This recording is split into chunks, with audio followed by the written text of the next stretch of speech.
Se alguém quiser vir após mim, negue-se a si mesmo, toma a sua cruz e siga-me. Porque qualquer que quiser salvar a sua vida, perdê-la-á. Mas qualquer que perder a sua vida por amor a mim e do Evangelho, esse a salvará. Pois, que proveitaria ao homem ganhar todo o mundo e perder a sua alma? Ou, que daria ao homem perder pelo resgate da sua alma? Porquanto, qualquer que, entre esta geração adúltera e pecadora, se envergonhar de mim e das minhas palavras, também o Filho do Homem se envergonhará dele, quando vier na glória de seu Pai com os santos anjos. Glória a Deus, podeis se assentar. Aleluia. Essa palavra era uma palavra que estava no meu coração já há muitos dias. E ontem, com a palavra da diaconisa Tainá, só se confirmou mais uma vez, né? Daniel, ele era um grande exemplo de jovem que negou a si mesmo. Durante essa campanha a gente tem visto falando bastante de Daniel, mas um jovem que negou a si mesmo por amor a Deus, né? Mesmo ele vindo de um povo que adorava o Senhor Deus, lá no começo, né? Tentava ainda se permanecer fiel desde quando o Senhor tirou eles lá do Egito, mas depois virou um povo terrível e o Senhor Deus levantou diversos profetas para avisar aquele povo. E ainda assim, Daniel, ele se permaneceu fiel. Ele saiu daquele lugar de Israel e foi para a Babilônia. Israel estava numa decadência, um povo adúltero, um povo que não adorava mais ao Senhor, mas ainda assim, ele naquele contexto ainda assim permaneceu fiel ao Senhor e sendo levado à Babilônia com um povo também estranho, uma terra estrangeira, com um povo estranho, ele ainda assim se permaneceu fiel ao Senhor. E aí, enquanto ele falava assim, queria entender o que o Senhor queria nos dizer. Porque se a gente for pegar o livro de Daniel, conta depois que eles já foram levados para o cativeiro. Mas entender o contexto antes daquele povo, do porquê eles foram levados para lá e quão grave era a situação deles, para que o Senhor colocasse sobre ele a justiça e cumpriu o que prometeu, que se eles não mudassem, eles seriam levados a cativo. E lá, eles estando lá, eles só estiveram lá porque eles não mudaram. Eles não mudaram a sua visão, não mudaram a sua postura. E o Senhor Deus cumpriu aquilo que ele havia falado, que ia levar o povo a cativo. Mas assim permaneceu pessoas, não só como Daniel, mas os outros jovens também permaneceram fiéis ao Senhor e não se prostraram às coisas daquele lugar. E aí eu falando, Senhor, mas aonde o Senhor quer chegar com essa situação de negar a si mesmo? Porque é interessante que não é diferente daquela época em que o povo de Israel vivia, a situação que nós vivemos hoje. Nós vemos tantas coisas terríveis e a própria Bíblia fala que nada é novo. Então tudo que os irmãos vê hoje no mundo é filho contra pai, nação contra nação, mãe matando filho, filho matando mãe, é prostituição à roda, é umas coisas loucuras. Nada é novo. Nada debaixo dos céus é novo. Mas ainda assim levantavam profetas que negavam aquilo e eram usados pelo Senhor. Eu gostaria que os irmãos abrissem as suas Bíblias em Oséias capítulo 1, versículo 3. O Senhor Deus, ele já via a situação daquele povo e ainda assim ele tinha misericórdia. E assim ele levantava profetas para usar e falar com aquele povo que se eles não mudassem, algo de terrível iria acontecer com eles. E a misericórdia do Senhor estava sempre sobre aquele povo. O Senhor Deus anunciava, o Senhor Deus avisava, e eles não davam ouvidos. E o Senhor Deus usava os seus profetas como exemplo para aquele povo poder entender o que estava acontecendo. O livro de Oséias é um livro onde Oséias, ele, naquele tempo, vai pregar também para o povo de Israel sobre as coisas que iriam acontecer e sobre a misericórdia e o amor de Deus sobre aquelas pessoas. Oséias, ele é um profeta que é levantado pelo Senhor e confesso que o livro de Oséias é um dos meus preferidos, porque conta a história de um homem que Deus manda ele se casar com uma prostituta. E naquele tempo, hoje, né, aos nossos olhos já é um pouco absurdo, né? Mas naquele tempo ainda era pior. E aí o Senhor Deus colocar Oséias naquela situação de vergonha. E Oséias aceitou, porque a mensagem era: você irá se casar com uma prostituta. O nome dela era Gomer. É que é estranho, né? Gomer, mas era Gomer. E Oséias se casa com aquela prostituta. E depois de um tempo, aquela mulher vai embora e larga Oséias. Ela volta para a sua vida de antes. Ou seja, ela era prostituta, Oséias casa-se com ela, tem filhos, e ainda assim depois ela vai embora. E ainda assim o Senhor Deus fala para Oséias: vai atrás dela novamente e casa-se com ela novamente. Isso é negar a si mesmo. Você se sujeitar a essa situação de você ter que voltar atrás e retroceder naquela situação, mas eu, como profeta do Senhor, eu vou dizer não ao que o Senhor está falando. E Oséias foi novamente e se casou com Gomer. E a mensagem era o arrependimento de Israel, o amor de Deus para com aquele povo, mesmo aquele povo se separando do Senhor, adorando a outros deuses, se juntando com outros povos, não obedecendo ao Senhor, trazendo outras coisas para dentro de Israel. O Senhor Deus ainda usou mais um profeta para falar sobre o amor dele para aquele povo, para falar sobre a misericórdia que ele ainda estava tendo. Olha, você é como uma prostituta, Israel. Você é como uma prostituta. Eu me caso com você, eu te sustento, eu cuido de você, eu te dou tudo, e ainda assim você vai embora. E ainda assim você me larga. Mas eu, como seu Deus, eu mais uma vez pego na sua mão. Eu mais uma vez te trago de volta. Essa era a mensagem de Oséias. Oséias foi levantado para falar com aquele povo sobre a misericórdia de Deus.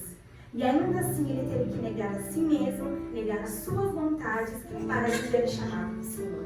É necessário que a gente entenda que a partir do momento em que entramos e aceitamos Jesus Cristo como nosso único suficiente Salvador, nós temos a missão de levar o Evangelho a toda criatura, não importa, e seguir o chamado do Senhor. Abra suas Bíblias também comigo em Ezequiel, que também foi um profeta levantado pelo Senhor, Ezequiel 24, capítulo 15. Foi levantado também pelo Senhor para poder pregar o Evangelho, para poder pregar o arrependimento àquele povo. E Ezequiel viveu tantas coisas, e o que mais me marcou fala nesse capítulo. Um homem que era sacerdote e muito inteligente, o Senhor Deus usa ele também para poder falar com aquele povo naquela época. E o interessante é que quando a gente fala sobre negar a si mesmo, e quando a gente vai ler na Bíblia, é muito interessante a gente se colocar no lugar ali mesmo, entender aquela situação. A gente estava conversando com o presbítero Anderson no domingo, depois do culto, e ele falando sobre a pregação, a gente conversando, a gente falando sobre Paulo, que Paulo era um homem que perseguia os cristãos e depois virou cristão e acabou também tendo que levar a palavra e passou por diversas coisas, teve também que se negar a si mesmo. E ele contando que ele passou a tarde inteira chorando porque ele estava assistindo uma série. Ele começou a assistir um dorama e... é brincadeira, não era dorama, mas ele falou que ele começou a assistir por causa da nossa diaconisa Giannis.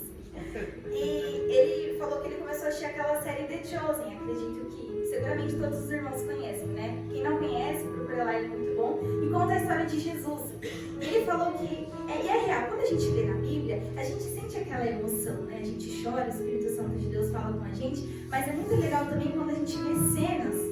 E também, é muito engraçado que quando eu estava assistindo, eu não vejo meu marido chorando muito, né? E ele também chorou, é muito engraçado para vocês verem como que toca mesmo aquela série. E você vai ver ali o cuidado de Jesus, o amor, e a série consegue transmitir realmente o Jesus que a gente adora. Esse é o Jesus que a gente adora, esse é o Jesus que a gente louva, que a gente busca, que a gente prega o Evangelho. Então, quando a gente vai ver aqui sobre os profetas e a gente se coloca no lugar deles, é doído. É doído você pregar o Evangelho e você ter que negar a si mesmo. E trazendo também para as nossas vidas hoje, porque acredito que cada um que está aqui teve que em algum momento negar a si mesmo. Negar algo. E nessa campanha a gente também está negando, né? Algo que a gente gosta, a gente tirou. É um detalhe, de verdade, é um detalhe comparado ao que todos os profetas passou para pregar o Evangelho. Ao que Paulo passou para poder pregar o Evangelho. Mas estamos negando a nós mesmos. Então quando a gente se coloca na situação desses profetas, dá vontade de chorar, porque você fala, Senhor, é real. E hoje tudo que nós vivemos é o que eles viveram. Pregar o evangelho a um povo que não escuta a verdade. Parece que a gente bate, olha, Jesus está às portas, Jesus está voltando. Ah, mas eu escuto isso, olha, há tanto tempo, nem parece mais que vai acontecer, mas é real.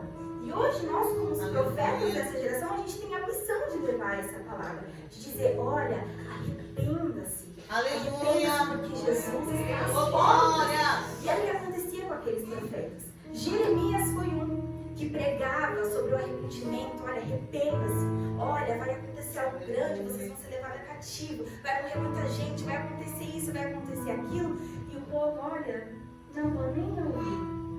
E aconteceu. E o mais interessante é que, quando você lê também Lamentações, Jeremias se lamentava muito por aquele povo. Você consegue sentir a tristeza que Jeremias sentia por aquele povo. Jeremias chorava, mas ele fala assim, as minhas forças voltam, a minha alegria volta quando eu entendo a misericórdia de Deus sobre as nossas vidas. E é isso. Nessa geração, a gente se entristece por tantas coisas que a gente vê, mas a nossa esperança volta ao saber que o nosso Cristo, Jesus, voltará. Voltará buscar a sua igreja. Amém? Ezequiel, capítulo 24, versículo 15. Glória a Deus. E veio a mim a palavra do Senhor dizendo, filho do homem, eis que de um golpe tirarei de ti.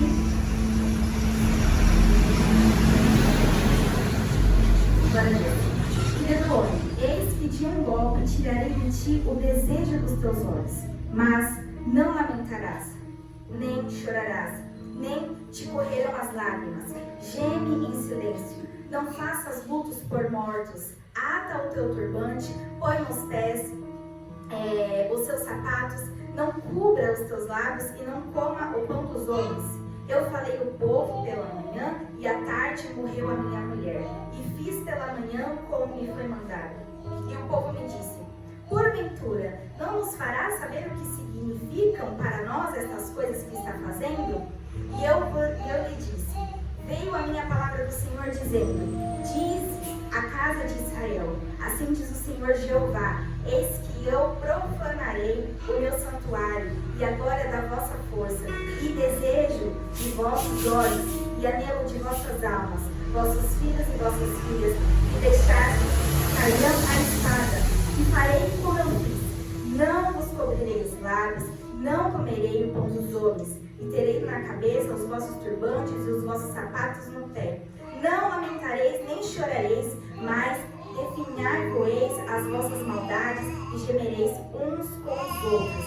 Assim vos servirá Ezequiel de sinal. Ou seja, mais uma vez o Senhor Deus estava usando um profeta para falar com o povo. Deus retirou de Ezequiel a sua esposa amada. O próprio Deus fala que a esposa de Ezequiel era amada por ele. E ainda assim o Senhor Deus disse, Ezequiel, eu tirarei a sua esposa para mostrar ao meu povo o que eu farei com eles. Naquela época, o povo de Israel, eles se gabavam muito pelo templo e por tudo que eles haviam conquistado. Ou seja, o desejo dos olhos de Israel era o templo. E quando a Babilônia viesse saquear aquele povo, iria destruir tudo. E o que o Senhor estava dizendo, Ezequiel, você não vai lamentar pela sua esposa. Não chore na frente dos outros, não se lamente, não fique de luto, pois é assim que o povo de Israel terá que ficar. O povo de Israel não tem que chorar pelo templo que foi caído, pela cidade que foi destruída ou pelos filhos que perdeu. Eles têm que chorar por misericórdia. O que o Senhor estava querendo dizer àquele povo era, não lamente pelo que vocês perderam. Não lamente porque vocês perderam um templo que tanto vocês se gabavam. Não lamente porque vocês perderam a casa, porque vocês perderam os filhos. Lamente por misericórdia. Clame por misericórdia. Clame a mim. Era isso que o Senhor Deus estava querendo dizer. E ele teve que usar um profeta para poder mostrar àquele povo o que ele estava querendo dizer. Ou seja, eu tirei de ti a sua esposa para mostrar o que eu queria falar com Israel. Não chore, não se lamente. E eu lendo isso, meus irmãos, não tem como a gente não se colocar no lugar dele. Hoje, imagina você perder o seu esposo, imagina você perder a sua esposa, ou pior ainda, imagina você perder o seu filho. Porque o Senhor Deus precisa ensinar um povo ao que eles precisam fazer. Ser um profeta do Senhor e ter o chamado do Senhor é entender que muitas vezes a gente vai ter que passar por coisas que Ele nos proporciona aqui. Mas a nossa alegria volta de saber que é Ele. Aleluia. Eu tenho certeza que o Senhor Deus consolou o coração de Ezequiel. Ezequiel não chorou para o povo. Ezequiel não aceitou, porque era costume naquela época, você perder alguém, você aceitar os pães, as comidas daquelas pessoas, das pessoas, como forma de apoio, né, ao seu luto. E ele não aceitou.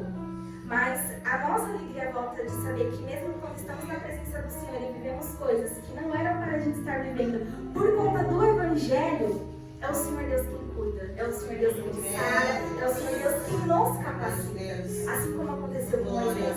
Moisés, ele se sentia incapaz de fazer tudo aquilo, de tirar o povo do Egito, de levar até a terra prometida, de cumprir tudo aquilo que o Senhor Deus estava falando. Mas o Senhor Deus fala: Moisés, é eu que te capacito. Aleluia.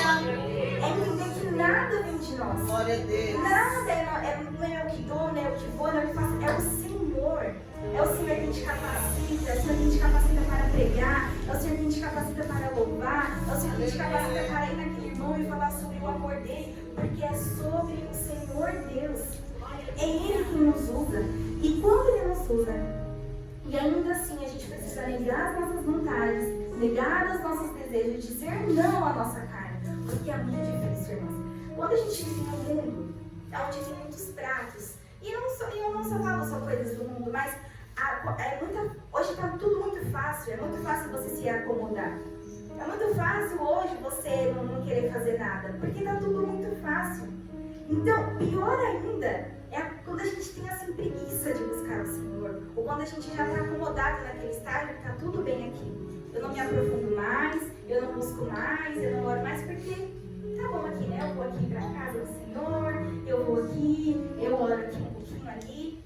Mas é necessário a gente entender a gravidade de quando a gente está estagnado, de quando a gente não mergulha, quando a gente é morno, nem frio e nem quente. A gente só está ali, vem para a casa do Senhor, mas já não busca mais com aquele fervor, já não sente mais a presença do Senhor como a gente sentia antes. A gente não está nem lá e nem cá, a gente está aqui no meio.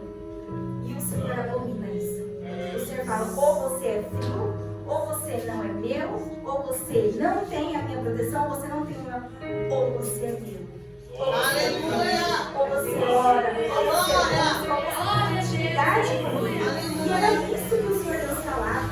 O Senhor Deus falou assim: vocês foram buscar proteção com outros povos, sendo que eu estava aqui para proteger vocês. Eu que levantei vocês, eu que resgatei vocês, ó Israel. Não só adorar a outros deuses. O Senhor ainda fala assim: vocês fazem cultos por mim, se rasgando, se cortando, caindo ao chão, porque isso era o que o povo pagão fazia. Os cultos deles eram assim. Quando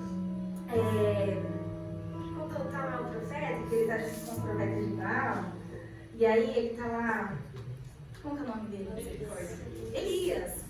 Elias está lá, e aí está lá para o povo lá querendo fazer a adoração deles. Está Elias dizendo, e ele começa a gritar: fala mais alto, grita mais alto, que eu acho que Deus de vocês deve estar dormindo. Ele era bem ousado, né, para falar daquela forma. Mas é isso que eles faziam, o povo pagão, eles se cortam, eles caíam ao chão, faziam orgias. Isso o Senhor abominava. E o povo de Israel estava chegando nessa decadência. O povo onde o Senhor resgatou